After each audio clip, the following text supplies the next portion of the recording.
अॼु असां present simple tense में असर्टिव ठाहिण एम्फेटिक ठाहींदासीं, ताक़ीदी जुमिला। सिंधीअ में हुन में त सच लॻाइबो आहे।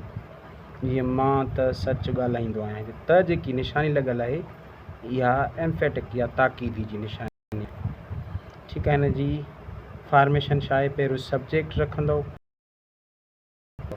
पोइ वर्ब रखंदो, पोइ ऑब्जेक्ट। असां पढ़ियो सब्जेक्ट वर्ब ऑब्जेक्ट।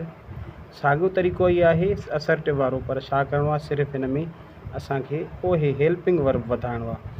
ही शी हिते हिकिड़े नाले सां डज़ हणंदो, बाक़ी सभिनी सां डू। हाणे कीअं थींदो? मां त सच ॻाल्हाईंदो आहियां। I speak the truth is assertive आहे न, सब्जेक्ट वर्ब ऑब्जेक्ट। सिर्फ़ु हिन सां छा वधायोसीं? Do. I do speak the truth, मां त सच ॻाल्हाईंदो आहियां। असां त तव्हांजो इंतज़ारु कंदा आहियूं। हाणे हीअ ॾिसो, सब्जेक्ट वी, वेट वर्ब आहे, फॉर यू ऑब्जेक्ट आहे। ठीकु आहे, हाणे जेको डू हिते वधायोसीं, उहे डू इहो छाखे ज़ाहिर करे थो? ताक़ीदी खे। We do wait for you, माना असां त तव्हांजो इंतज़ारु कंदा आहियूं। ठीकु आहे, इन खां पोइ हीउ जुमिलो आहे, ही त तव्हांजी ॻाल्हि मञे थो।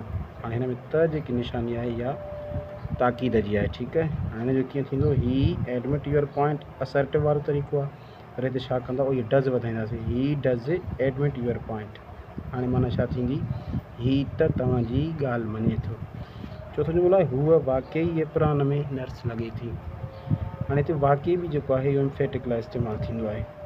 त छा थींदो? शी डज़ हणंदासीं। छा हणंदासीं? असर्टिव में she does look nurse in apron. ठीकु आहे।